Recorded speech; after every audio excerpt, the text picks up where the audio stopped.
പിതാവിന്റെയും പുത്രന്റെയും പരിശുദ്ധാത്മാവിന്റെയും നാമത്തിൽ ആമേൻ. ഒരു നിങ്ങൾ ഈ തലക്കെട്ട് കണ്ടപ്പോൾ ചിരിച്ചു കാണും. അതായത് സ്വർഗരാജ്യം ബലഹീനർക്കല്ല എന്ന്, ബലവാന്മാർക്കാണ്. നിങ്ങൾ കേട്ടിട്ടുണ്ടായിരിക്കും പല പ്രാസംഗികളിൽ നിന്നും. എങ്കിൽ ഞാൻ മഞ്ഞാക്കരച്ചിനും വല്ലതും പറയണമല്ലോ. ഞാൻ നിങ്ങളെ സ്നേഹിക്കുന്നു. അപ്പൊ ചെറിയ ഉപദേശമൊക്കെ തരികയാണ്. ഞാനൊന്ന് വായിച്ചോട്ടെ.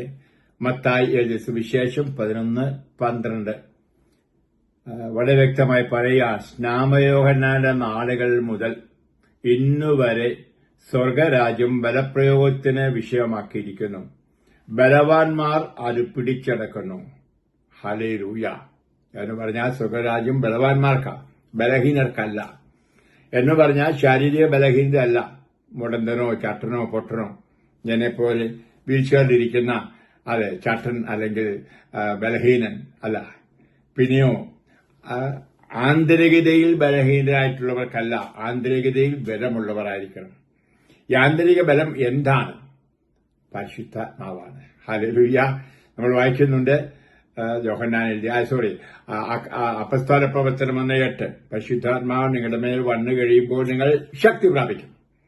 അപ്പോൾ നിങ്ങൾക്കെല്ലാം ഒരു ശക്തി നിങ്ങളിലുണ്ട്. ഈ ശക്തി കൊണ്ട് തിന്മയെ കീഴ്പ്പെടുത്തണം എന്നാണ് കർത്താവ് ആഗ്രഹിക്കുന്നത്. അതുകൊണ്ടാണ് നമ്മൾ 1 യോഹന്നാൻ 4:4 വായിക്കുന്നത്, നിങ്ങൾ ദൈവത്തിൽ നിന്നുള്ളവരാണ്. ഹല്ലേലൂയ. ആരോടാ പറയുന്നത്?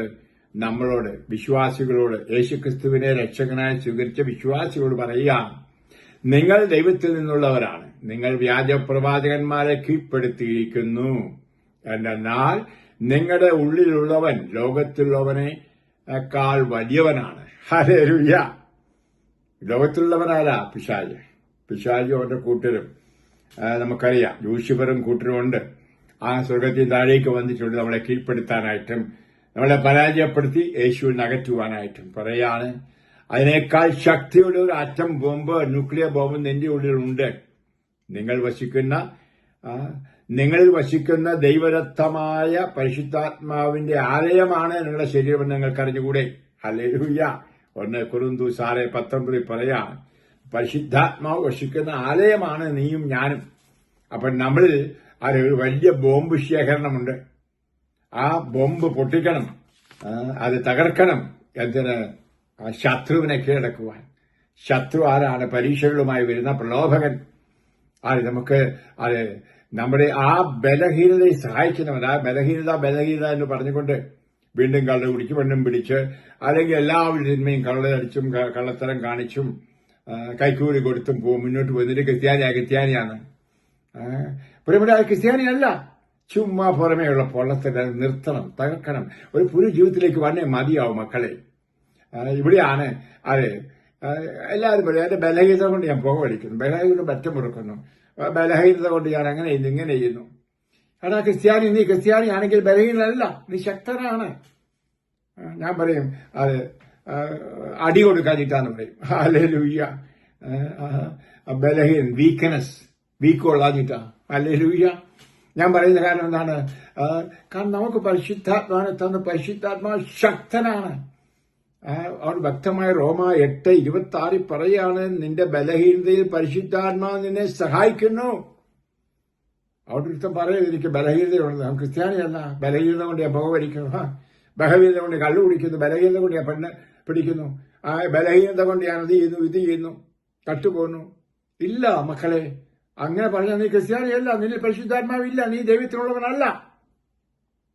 വ്യക്തമാകും. അതുകൊണ്ട് നമുക്ക് പരിശുദ്ധാത്മാവിന്റെ ആ ക്രമ സ്വീകരിക്കാം. 2 തിമോത്തി 2:1 മകനായ നിലയിൽ, മകനെന്ന് കണ്ടുകൊണ്ട് പൗലോസ്ലീഹ തിമോത്തിയോട് പറയാണ്, എന്റെ മകനെ, നീ യേശുക്രിസ്തുവിന്റെ കൃപാവരത്തിൽ നിന്ന് ശക്തി സ്വീകരിക്കുക. ഹല്ലേലൂയ. ഓരോ നിമിഷവും പരിശുദ്ധാത്മാ ശക്തിയിൽ നിന്ന് ശക്തി പ്രാപിക്കണം. വലിയ കാര്യമാണ്. അവിടെ പരിശുദ്ധാത്മാവിനെ വിളിക്കണം കൂടെ. പരിശുദ്ധാത്മാവ് വരണമേ. ഫ്രാൻസിസ് പാപ്പ പറഞ്ഞ പോലെ ക്രിസ്ത്യാനിയുടെ ഏറ്റവും വലിയ പ്രാർത്ഥന അതായിരിക്കണം. ആത്മാവെ വരണമേ, ആത്മാവെ നിറയ്ക്കണമേ, ആത്മാവെ ശുദ്ധീകരിക്കണമേ, ആത്മാവെ നയിക്കണമേ, ആത്മാവെ വഴി കാണിക്കണമേ ഇനിയും അങ്ങനെ ഒരു പടയാളിയെപ്പോലെ ജീവിക്കണം. അതുകൊണ്ടാണ് 2 തിമോത്തി അധ്യായം 2:3 ആ തിമോത്തിയോട് തന്നെ പറയുകയാണ്, യേശുക്രിസ്തുവിന്റെ നല്ല പടയാളിയെപ്പോലെ കഷ്ടപ്പാടുകൾ നീ സഹിക്കണം. Hallelujah, hallelujah.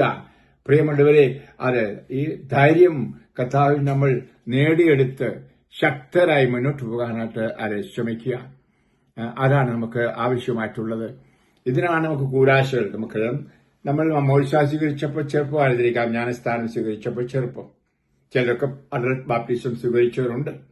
നമ്മളെല്ലാവരും സ്വീകരിച്ചു ഒരു പരിശുദ്ധാത്മാവിനെ സ്ഥൈര്യ ലേപനം. ഞാനിപ്പോൾ ഓർക്കുകയാണ്, എനിക്ക് 15 വയസ്സുണ്ടായിരുന്നപ്പോഴാണ് കാവുകാട്ടു പിതാവ് ഞങ്ങളുടെ പള്ളി വരുന്നത്. അന്നൊക്കെ നമ്മുടെ മെത്രാന്മാരായിരുന്നു സ്ഥൈര്യ ലേപനം കൊടുത്തു. മനോഹരമായിരുന്നു. പിതാവിന്റെ വലിയ ആഘോഷമായിരുന്നു. ഒത്തിരി പേര് പ്രായമുള്ളവരൊക്കെ ഉണ്ടായിരുന്നു സ്ഥൈര്യലേപനം സ്വീകരിക്കുവാൻ. അപ്പൊ വീട്ടിൽ നിന്ന് പറഞ്ഞു, കുംസാരിച്ച് ഒരുങ്ങിയിരിക്കണം, പള്ളിയുടുപ്പൊക്കെ ഇട്ട്. പിതാവ് ചവിട്ടി തടിക്കും. ഞാനോർത്ത് ദൈവമേ, നല്ല അടിയാണോ തരാൻ പോകുന്നത്. നമുക്ക് അന്നൊക്കെ സ്ഥൈര്യലേപനം കൊടുക്കുമ്പോൾ പൂശല് കഴിഞ്ഞ് ഒരടി ഉണ്ടായിരുന്നു. അതൊക്കെ മാറി. ഞാൻ പറയാൻ കാരണം, അത് പാവം വിശുദ്ധനായ കാവൂട്ട ചെറുതായിട്ട് നടിച്ചേ ഉള്ളൂ. അപ്പൊ ഞാൻ ചുറ്റി നോക്കി മറ്റുള്ളവരെ അടിക്കുന്നുണ്ടോന്ന്. അതിന്റെ അർത്ഥം എന്താണ്? സഭയ്ക്ക് വേണ്ടി, വിശ്വാസത്തിന് വേണ്ടി കൊള്ളാൻ ധൈര്യമുള്ള പടയാളിയാവുക. ഇതാണ് ആ കൂരാശിയുടെ അർത്ഥം. അന്ന് നിർവഹിച്ചിരിക്കുന്നത്. പരിശുദ്ധാത്മാവിന് ലഭിച്ച് സഭയുടെ പടയാളി എന്ന് പറഞ്ഞാൽ സഭയെ വിസ്തൃതമാക്കുക, സംരക്ഷിക്കുക, സഭയ്ക്ക് വേണ്ടി ജീവിക്കുക, വിശ്വാസത്തിന് വേണ്ടി ജീവിക്കുക. ഇതെല്ലാമായിരുന്നു അതുവഴി ഒരു പടയാളി എന്ന് പറയുമ്പോൾ അർത്ഥം. അപ്പോൾ ഓരോ ക്രിസ്ത്യാനിയും ഒരു പടപൊരുതുന്നവനാണ്. ആരോടാണ് ആദ്യം പടപൊരുന്ന? പിശാചിനോട്. പിശാചി പാപത്തിലേക്ക് നയിക്കുന്നു. പാപം ചെയ്യുന്നവൻ പിശാചുള്ളവൻ. എന്നിട്ട് അവന്റെ രാജ്യത്തിലേക്ക് കൊണ്ടുപോകുന്നു. അതുകൊണ്ടാണ് പിശാചിനെതിരായി, പ്രലോഭനത്തിനായി പടപൊരുതണം. നമുക്ക് ഒത്തിരി പ്രലോഭനങ്ങൾ ഉണ്ടാകും. യേശുവിന് പോലും പ്രലോഭനം ഉണ്ടായി നമുക്കറിയാമല്ലോ. 40 രാവും 40 പകലും മരുഭൂമിയിൽ വെച്ചുണ്ടായ ആ വലിയ പ്രലോഭനം അതവനെ ശക്തനാക്കി. ആ പ്രലോഭനം ജീവിതം മുഴുവൻ ഉണ്ടായിരുന്നു. കുരിശിന് പേര് ഇറങ്ങി വരാന്ന് പറഞ്ഞു. നീ ദൈവത്തിനാണെങ്കിൽ ഇറങ്ങി വരാൻ പ്രലോഭനമായിരുന്നു. എല്ലാം പിശാചിന്റെ തന്ത്രം. അപ്പൊ എല്ലാ തരത്തിലും കള്ളത്തരം കാണിക്കാൻ, വ്യാജമായിരിക്കുവാൻ പിശാച് നമുക്കറിയാം ആരാണ്. കൊലപാതകയാണ്. അവൻ സത്യത്തിൽ നിലനിന്നിട്ടില്ല. അവൻ നുണയുടെ പിതാവുമാണ്. യോഹന്നാൻ 8:44 നിങ്ങൾക്കെല്ലാം അറിയാം. അവൻ കൊല്ലാനും നശിപ്പിക്കാനാണ് വരുന്നത് എന്ന് യോഹന്നാൻ 10:10 പറയുന്നുണ്ട്. പ്രിയമുള്ളവരെ, അതുകൊണ്ട് നമ്മൾ ജാഗരൂകരായിരിക്കണം. നമ്മളിലുള്ള പരിശുദ്ധാത്മാവിനെ കത്തി ജ്വലിപ്പിക്കണം. അതുകൊണ്ടാണ് നമ്മൾ വായിക്കുന്നുണ്ടല്ലോ 2 തിമോത്തി അധ്യായം 1:6 ദൈവികമായ പരിശുദ്ധാത്മാവിനെ നിങ്ങൾ ഉജ്ജ്വലിപ്പിക്കണം. വീരത്വത്തിന്റെ ആത്മാവിനെ അല്ല നിങ്ങൾക്ക് നൽകിയിരിക്കുന്നത്, പിന്നെയോ ശക്തിയുടെയും സ്നേഹത്തിന്റെയും ആത്മാനിയന്ത്രണത്തിന്റെയും ആത്മാവിനെയാണ്. ഹല്ലേലൂയ. പരിശുദ്ധാത്മാവിനെ പറ്റിയ നിർവചനം വളരെ മനോഹരമാണ്. നിങ്ങൾ സ്വീകരിക്കുന്ന സ്നേഹത്തിന്റെ ആത്മാവ്, എല്ലാവരെയും സ്നേഹിക്കാൻ, ശക്തിയുടെ, ഹല്ലേലൂയ, എല്ലാ തിന്മയും അതിജീവിച്ച് നിങ്ങൾ വിജയശ്രീലാളിതനായി മുന്നോട്ട് പോകുവാനുള്ള ശക്തി, ആത്മാനിയന്ത്രണത്തിന്റെ, പരിശുദ്ധാത്മാവിനാൽ നിയന്ത്രിക്കപ്പെട്ട ഒരു ജീവിതത്തിന്റെ ശക്തി. ഇതാണ്, കൃപയാണ് ഉജ്ജ്വലിപ്പിക്കേണ്ടത്. ഇതാണ് കൈസ്മാരി ധ്യാനത്തിലും കൈവച്ചുള്ള പ്രാർത്ഥനയൊക്കെ ഓരോരുത്തർക്കും കിട്ടുന്നതും. പ്രിയപ്പെട്ടു, ഇതില്ലാണ്ട് കൈസ്മാരി ധ്യാനം കൂടി എന്ന് പറഞ്ഞിട്ട് കാര്യമില്ല. അവിടെ പോയി ഇവിടെ പോയി ആ പുണ്യാനെ കണ്ടു, പുണ്യാനെ മുത്തി എന്നൊക്കെ പറഞ്ഞ കാര്യമില്ല. ക്രിസ്തു ജീവിതത്തിന്റെ കാതലായ കാര്യങ്ങളാണ് ഞാൻ നിങ്ങളോട് പറയുന്നത്. ക്രിസ്തു കേന്ദ്രീകൃതമായ ജീവിതം, ക്രിസ്തുവിന്റെ പരിശുദ്ധാത്മാവിനെ നയിക്കപ്പെട്ട ഒരു ജീവിതം. പരിശുദ്ധാത്മാവ് ശക്തിയാണ്. ഹല്ലേലൂയ. ആ പരിശുദ്ധാത്മാവിന് ശാരീരിക ബലഹീനതകൾ എപ്പോഴും കീഴടക്കാം. ഞാനതാണ് ജീവിക്കുന്നത്. ഞാൻ ശാരീരിക ബലഹീനത ഉള്ളവനാണ്, നിങ്ങൾക്കറിയാം. 80 വയസ്സുള്ള ഞാൻ എപ്പോഴും വേദനയുള്ള ആള്. ഒരു ദിവസം 18 മണിക്കൂറോളം വീൽ ചെയറിൽ ഇരുന്നു കൊണ്ട് ഉലകം ചുറ്റുന്നെങ്കിൽ വേദനയുള്ളതാണോ എന്ന് നിങ്ങൾക്കറിയാം. പക്ഷെ എനിക്ക് വേദനയില്ല. വേദന ഞാൻ അറിയുന്നില്ല, കാരണം എന്റെ ഉള്ളിലോകം ശക്തനാണ്. മറ്റുള്ളവർക്ക് അതിനെപ്പറ്റി തിന്മയായിട്ട് പുലമ്പുന്ന കേരളത്തിൽ പോലും എന്നെ വിമർശിക്കുന്ന ധാരാളം പേരുണ്ട്. അങ്ങനെ വിമർശനം കൊണ്ടാണല്ലോ നാട്ടിൽ നിന്ന് പോലും എനിക്ക് പോകേണ്ടി വന്നത്. എന്നെ ഇഷ്ടപ്പെടാത്തവരും സ്നേഹിക്കാത്തവരും ഉണ്ട്.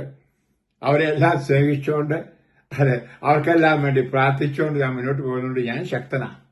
ഞാൻ ഒരിക്കലും ബലഹീന. ആരെങ്കിലും ആർ യു വീക്ക് എന്ന് ധ്യാനം കഴിയുമ്പോൾ ചിലപ്പം 2.5 മണിക്കൂർ 3 മണിക്കൂർ പ്രസംഗമെല്ലാം കഴിഞ്ഞ് പ്രാർത്ഥന കഴിഞ്ഞിറങ്ങുമ്പം are you tired, are you weak എന്ന് ചോദിക്കും. ഞാൻ പറയും നോ, ഐ എം സ്ട്രോങ്ങർ, ഞാൻ വീണ്ടും ശക്തനാണെന്ന് പറയും. ഹല്ലേലൂയ. സത്യമായിട്ടാണ്. നിങ്ങൾ കാണുന്നല്ലോ, നിങ്ങൾ ഈ വീഡിയോ കാണുമ്പോൾ എനിക്ക് എന്തെങ്കിലും ബലഹീനത കാണുന്നുണ്ടോ? ഞാൻ ശക്തനാണ്, എനിക്കൊന്നും കുഴപ്പമില്ല. അതുകൊണ്ടാണ് പലരും ഓർക്കുന്നത് ഈ വീൽ ചെയറിൽ ഇരിക്കുന്നത് തന്നെ മഞ്ഞാക്കളച്ചൻ കള്ളം പറയാന്ന്. ഹല്ലേലൂയ. വന്ന് കാണാൻ കേട്ടോ. അത് കാഴ്ച ഞാൻ വരുമ്പോ കാണാൻ ഞാൻ എങ്ങനെയാ ഇരിക്കുന്നത് എന്നും അത് എങ്ങനെയാണ് ശരിക്കും നിൽക്കാൻ പോലും മേല. വലത്തും പിടിച്ചോണ്ട് നിൽക്കുകയാണെങ്കിൽ 2-3 മിനിറ്റ് കഴിയുമ്പം തളർന്നു പോകും, നടക്കാൻ പറ്റില്ല. ഫിസിയോതെറാപ്പിയൊക്കെ ചെയ്യുമ്പോൾ കയ്യെ പിടിച്ച് അല്പം അനക്കമൊക്കെ തരുന്ന അല്ലാതെ നടക്കാൻ പറ്റത്തില്ല. ഇതെല്ലാം വെച്ചോണ്ടാണ് എയ്റോപ്ലെയിനിൽ കയറുന്നതും ഇരിക്കുന്നതും എഴുതേക്കുന്നതും കക്കൂശിപ്പോകുന്നതും തുണി ഉടുക്കുന്നതും കിടക്കുന്നതും എല്ലാം. അവിടെയെല്ലാം ഞാൻ കാണുന്ന പരിശുദ്ധാത്മാവിന്റെ വലിയ ശക്തിയാണ്. ഈ ശക്തി തന്നെയാണ് തിന്മയെ കീഴടക്കാനായിട്ട് എനിക്ക് അനുഗ്രഹം തരുന്നത്. ശത്രുവിന് വേണ്ടി പ്രാർത്ഥിക്കാൻ, എന്നെപ്പറ്റി ദ്വേഷിക്കുന്നവർക്ക് വേണ്ടി പ്രാർത്ഥിക്കുവാൻ, എന്നെ കുറ്റപ്പെടുത്തുന്നവർക്ക് പ്രാർത്ഥിക്കാൻ, അതൊക്കെ മണിക്കൂറുകളും ദിവികാരന്റെ സന്നിധിയിൽ പ്രാർത്ഥിക്കാൻ, അവിടെ വെച്ച് പരിശുദ്ധാത്മാവിനെ ബലപ്പെടുത്തുകയാണ് വീണ്ടും വീണ്ടും. പ്രിയമുള്ള, ഞാൻ അതുകൊണ്ടാണ് പറഞ്ഞത്, നമ്മുടെ ഉള്ളിലുള്ളവൻ പരിശുദ്ധാത്മാവ് ആത്മീയ ശക്തി മാത്രമല്ല തരുന്നത്, ശാരീരിക ശക്തിയും കൂടെ തരുന്നത്. ഹല്ലേലൂയ. രണ്ടും ഞാൻ വേറൊരു വീഡിയോ തരുന്നുണ്ട് അതിനെപ്പറ്റി. നമുക്കൊരു ആത്മീയ ശരീരമുണ്ട്, അതിനെപ്പറ്റി ഞാൻ പറയാം. പ്രിയപ്പെട്ടവർ, ഞാൻ പറയുന്നത്, അപ്പൊ നമ്മുടെ അന്തരാത്മാവ്, നമ്മുടെ ശരീരം മുഴുവനും ബാഹ്യവും ആന്തരികവും ശക്തിപ്പെടുകയാണ് ആത്മാവിനാൽ. അത് നമ്മുടെ ശരീരത്തിലെ ഓരോ കോശങ്ങളും ഓരോ മോളിക്യൂൾസും ഓരോ അംശവും പരിശുദ്ധാത്മാവിൽ പൂരിതരായിരിക്കണം. പഴയ ബൈബിളിൽ അങ്ങനെ ഇരിക്കുന്നത്. പരിശുദ്ധാത്മാവ് കടന്നു നിന്നപ്പോൾ അവർ ആത്മാവിനാൽ പൂരിതരായി. ഹല്ലേലൂയ. ഈ വാക്കൊക്കെ ഇന്ന് പോയി. പൂരിതരായനെന്ന് നിങ്ങൾ സ്കൂളിൽ പഠിച്ചിട്ടുണ്ടോ ഇല്ലയോ? വെള്ളം മുഴുവനും ഉപ്പിന്റെ മോളിക്യൂൾസുമായിട്ട് പൂർണ്ണമായിട്ട് അലിഞ്ഞു ചേരുമ്പോൾ, അല്ലെങ്കിൽ ഉപ്പിന്റെ മോളിക്യൂൾസ് മുഴുവൻ വെള്ളത്തിൽ അങ്ങനെ ചേരുമ്പോൾ ആണ് പൂരിതലായനി എന്ന് പഠിപ്പിച്ചത്. പ്രിയമുള്ളവരെ, പരിശുദ്ധാത്മാ തലമുടി നാല് പോലും നമ്മുടെ തൊലിയും എല്ലും മാംസവും എല്ലാം ആന്തരികവും ബാഹ്യമായ എല്ലാ അവയവങ്ങളാൽ പൂരിതരാകണം. അപ്പോൾ നമ്മുടെ ദുരാശകളൊക്കെ പമ്പ കിടക്കും. അപ്പൊ കള്ളുടിക്കാനുള്ള ആശ, പുകവലിക്കാനുള്ള ആശ, അല്ലെങ്കിൽ ശാരീരികമായ പാപം, ജടിക പാപം ചെയ്യാനുള്ളത് എല്ലാം മാറിപ്പോകും മക്കളെ. അത് വലിയൊരു സ്വാതന്ത്ര്യമാണ്. പരിശുദ്ധാത്മാവിനെ നമുക്ക് കിട്ടുന്ന വലിയൊരു സ്വാതന്ത്ര്യമെന്ന് അറിയാമല്ലോ. അങ്ങനെ സ്വതന്ത്ര മക്കൾക്കുള്ളതാണ് സ്വർഗരാജ്യം. ഹല്ലേലൂയ. അവിടെ പറഞ്ഞത് ബലത്തോടെ പിടിച്ചടക്കുക. അവിടെയാണ് പറഞ്ഞത് യോഹന്നാൻ 4 കാലം മുതൽ എന്ന് പറഞ്ഞാൽ യേശുവിന്റെ വരവിനോടുകൂടിയാണ്. അവർ സമകാലീനർ ആയിരുന്നു നമുക്കറിയാം. അന്നു മുതൽ ആരും ബലഹീനർ ആരും സ്വർഗത്തിൽ പോയിട്ടില്ല എന്ന്. പിന്നെയോ ബലവാന്മാരാണ് സ്വർഗം പിടിച്ചടക്കിയത്. ഹല്ലേലൂയ. അവിടെ ഞാൻ പറയാറുള്ളത് പോലെ സ്വർഗത്തിൽ ആരും മുടന്തരില്ല, അന്ധരില്ല, വീൽചെയറിലുമില്ല, എല്ലാവരും ശക്തരാണ്. ഹല്ലേലൂയ. പലരും എന്നോട് ചോദിക്കാറുണ്ട്, എന്നാ മഞ്ഞാക്കച്ച എഴുന്നേറ്റ് നടക്കുന്നത്? ഞാൻ പറഞ്ഞ സമയമായില്ല, ഇവിടെ കണ്ണടയ്ക്കുമ്പോൾ ഞാൻ എഴുന്നേറ്റ് നടക്കും മുകളിൽ. ഹല്ലേലൂയ. സ്വർഗത്തെപ്പറ്റി പല കാഴ്ചകളും ദർശനങ്ങളും കിട്ടിയപ്പോൾ ഞാൻ ആരെയും മുടന്തരെ കണ്ടില്ല, ആരെയും വീൽചെയറിലും കണ്ടില്ല, വടികുത്ത് നടക്കുന്നവരെയും കണ്ടില്ല. എല്ലാവരും നല്ല എല്ലാവരും നല്ല യുവാക്കന്മാരാണ്. പരിശുദ്ധാത്മാവിന്റെ യുവത്വം അത് വലിയൊരു കാര്യം. ഒരിക്കലും പറയാം, യുവാക്കൾക്ക് വേണമെങ്കിൽ പറയുന്നുണ്ട് ഒരു ക്ലാസ്. എന്താണ് യുവത്വം എന്ന് പറയുന്നത്? വയസ്സ് നമ്മളെ പ്രായത്തിലെത്തി കൊണ്ടുപോയില്ല. പിന്നെ യുവത്വം എന്ന് പറയുന്നത് പരിശുദ്ധാത്മാവിന്റെ ശക്തിയോട് ചേർന്നുള്ള ഒരു ജീവിതമാണ്. ആര് ചോദിച്ചാൽ ഞാനിന്നൊരു യുവാവാന്നേ പറയൂ. ആരെങ്കിലും വയസ്സെന്ന് പറഞ്ഞാൽ എനിക്ക് അതൃപ്തിയൊന്നുമില്ല, പക്ഷെ ഞാൻ വയസ്സനല്ല. ഹല്ലേലൂയ. ഞാൻ ഇന്നും ചെറുപ്പക്കാരനാണ് ആത്മാവിൽ. പ്രിയമുള്ള, ഇതാണ് ക്രിസ്ത്യ ജീവിതത്തിന്റെ വലിയ മഹാത്മ്യം. അത് വലിയ സന്തോഷപ്രദവുമാണ്. ആ സന്തോഷമാണ് എന്നെ നയിക്കുന്നത്. ഞാൻ പലപ്പോഴും പറഞ്ഞല്ലോ, നെഹെമ്യാ പ്രവാചകൻ പറയുന്നത് പോലെ കർത്താവിലുള്ള സന്തോഷമാണ് എന്റെ ശക്തി. ഹല്ലേലൂയ. ഞാനൊരിക്കലും ഡിപ്രസ്ഡ് അല്ല. ആ വാക്കും എനിക്കറിയത്തില്ല. എനിക്കറിയാൻ മേലാത്ത കുറെ വാക്കുകൾ ഇന്നത്തെ ഡിക്ഷണറികളുണ്ട്. അതിലൊക്കെ ചിലതാണ് ബലഹീനത, ക്ഷീണം, അല്ലെങ്കിൽ ഉറക്കമില്ലായ്മ, ഇങ്ങനത്തൊക്കെ പറഞ്ഞുള്ള, അല്ലെങ്കിൽ ഉന്മേഷക്കുറവ്, അല്ലെങ്കിൽ ഡിപ്രഷൻ. ഇതൊന്നും എനിക്ക് മനസ്സിലാകുന്നില്ല. കാരണം ഇതെല്ലാം പോയി, അതിജീവിച്ചു. നമുക്ക് അതിജീവിക്കണം മക്കളെ. നിങ്ങളെല്ലാവരും ഞാൻ മക്കളെന്ന് വിളിക്കുന്നു. ഓരോരുത്തരെയും ഈശോയുടെ ഹൃദയത്തിൽ അർപ്പിക്കുന്നു. ഈ പരിശുദ്ധാത്മാവിനെ അറിയുക, ഉള്ളിലുള്ള ബോംബ് പൊട്ടിക്കുക, ഉപയോഗിക്കുക. എന്തിന്? തിന്മയെ അതിജീവിക്കുവാൻ, തിന്മയുടെ അധിപനായ പിശാചിനെ അവന്റെ തലയെ തകർക്കുവാൻ. അങ്ങനെ യേശുവിനോട് ചേർന്ന് യാത്ര ചെയ്യുക. അതാ ക്രിസ്തീയ ജീവിതം. ആ പിതാവിന്റെ മടിയിൽ ഇരുന്നു കൊണ്ട് യേശുവിന്റെ കരങ്ങൾക്ക് പിടിച്ച് പശുക്കളൊക്കെ മാറാതിന് മടിയിൽ ഇരിക്കാം കേട്ടോ, നല്ലതാ. അമ്മയുടെ മടി നല്ലതാ. അങ്ങനെ സ്വർഗീയരോടുകൂടി യാത്ര ചെയ്യണം. നമ്മുടെ ആ പൗരത്വം സ്വർഗത്തിലാണ്. അതിനാണ് നമ്മൾ വിടുതൽ പ്രാപിച്ചിരിക്കുന്നത്. നമ്മൾ ആരെന്ന് വളരെ വ്യക്തമായിട്ട് പൗലോസ്ലീഹ പറഞ്ഞിരിക്കുന്ന കാര്യം ഒന്ന് വായിച്ചുകൊണ്ട് ഞാൻ നിർത്തിക്കോട്ടെ. എഫേസ്യോസ്കളുടെ ലേഖനം അധ്യായം 2 നമ്മുടെ മഹത്വം വളരെ വ്യക്തമായിട്ട് പറഞ്ഞിരിക്കുന്നത് ഞാൻ ഒന്ന് വായിച്ചുകൊള്ളട്ടെ. എഫേസ്യോസ് അധ്യായം 2 വചനം 15 മുതൽ. കൽപ്പനകളുടെയും ചട്ടങ്ങളുടെയും ആധിപത്യം അവൻ തന്റെ ശരീരത്തിലൂടെ ഇല്ലാതാക്കി ഇരുകൂട്ടരെയും സ്ഥാനത്ത് പുതിയ മനുഷ്യനെ സൃഷ്ടിച്ചുകൊണ്ട് സമാധാനം സ്ഥാപിക്കുവാനും കുരിശുവഴി ഒരേ ശരീരത്തിൽ ഇരുകൂട്ടരെയും ദൈവത്തോട് അനുരഞ്ജിപ്പിക്കാനും അങ്ങനെ തന്നിലൂടെ ശത്രുത അവസാനിപ്പിക്കാനുമാണ് അവരിത് ചെയ്തത്. വിദൂരസ്ഥൽ ആയിരുന്ന നിങ്ങളോടും സമീപസ്ഥരായിരിക്കുന്ന ഞങ്ങളോടും അവൻ സമാധാനം പ്രസംഗിച്ചു. അതിനാൽ അവനിലൂടെ ഒരേ ആത്മാവിൽ അതിനാൽ അവരിലൂടെ ഒരേ ആത്മാവിൽ ഇരുകൂട്ടർക്കും പിതാവിന്റെ സന്നിധിയിൽ പ്രവേശിക്കാൻ സാധിക്കുന്നു. ഇനിമേൽ നിങ്ങൾ അന്യരോ പരദേശികളോ അല്ല, വിശുദ്ധരുടെ സഹപൗരരും ദൈവഭവനത്തിലെ അംഗങ്ങളുമാണ്. പരിശുദ്ധാത്മാവിൽ ദൈവത്തിന്റെ വാസസ്ഥലങ്ങളായി നിങ്ങളും അവനിൽ പണിയപ്പെട്ടുകൊണ്ടിരിക്കുന്നു. ഹല്ലേലൂയ! എന്ത് പരിശുദ്ധമായ വചനരത്നങ്ങളാണ് ഇത്, മറക്കരുത്. നമ്മൾ യേശുക്രിസ്തുവിൽ ഇങ്ങനെ പണിയപ്പെട്ടിരിക്കുകയാണ് ഒരു ശരീരമായിട്ട്. നമ്മൾ വിശുദ്ധരുടെ സഹപൗരരാണ്. അതുകൊണ്ടാ പൗലോസ് പറഞ്ഞത് നിങ്ങളുടെ പൗരത്വം സ്വർഗത്തിലാണ്. ഇതൊക്കെ സാധിക്കാനാണ് പരിശുദ്ധാത്മാവിനെ തിന്നിരിക്കുന്നത്. ആത്മാവിനെ നയിക്കപ്പെടാൻ, ആത്മാവിനാൽ ശക്തിപ്പെടാൻ, മരിക്കുമ്പോഴും പരിശുദ്ധാത്മാവിൽ ഇതാ അങ്ങയുടെ കരങ്ങളിൽ എന്റെ ആത്മാവിനെ അർപ്പിക്കുന്നു പറയാം. യേശു നിങ്ങളെ അനുഗ്രഹിക്കട്ടെ. കണ്ണുകൾ സ്വന്തമായി അടയ്ക്കൂ. ഞാൻ ആശീർവദിക്കാം.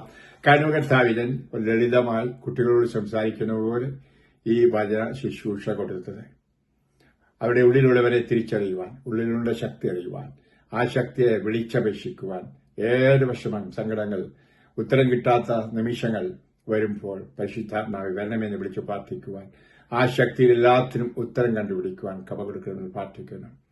ഈശോയെ നന്ദി, ഈശോയെ സ്തോത്രം. ആത്മാവെ ഇവരിൽ കത്തി ജ്വലിക്കണമേ. ഇവരുടെ പരിശുദ്ധാത്മാവിനെ തട്ടി ഉണർത്തണമേ. ആത്മാവിനെ ആ കാറ്റിലാണ് നയിക്കപ്പെടട്ടെ, ആ ശക്തിയാണ് നയിക്കപ്പെടട്ടെ. എല്ലാ കോട്ടകളും തകർത്ത്, കോട്ടകൾ ഉണ്ടാക്കി വെക്കുന്ന, ഭിന്നതകൾ ഉണ്ടാക്കി വെക്കുന്ന പൈശാചികത്വം മുഴുവൻ മാറ്റി സ്നേഹത്തിൽ ആയിത്തീർന്ന് ആ സ്നേഹത്തിന്റെ ശക്തിയാൽ മുന്നോട്ട് പോകാൻ ഇവരോരോരുത്തരെയും ആശീർവദിച്ച് അനുഗ്രഹിക്കണമേ. അതിനായിട്ട് സ്നേഹമൊഴുകുന്ന ആ ഹൃദയത്തിലേക്ക് ഇവരെ മാതാവിന്റെ ഹൃദയത്തോട് അർപ്പിച്ച് ഞാൻ ആശീർവദിക്കുന്നു. പിതാവിന്റെയും പുത്രന്റെയും പരിശുദ്ധാത്മാവിന്റെയും നാമത്തിൽ ആമേൻ. Praise the Lord. ഹല്ലേലൂയ.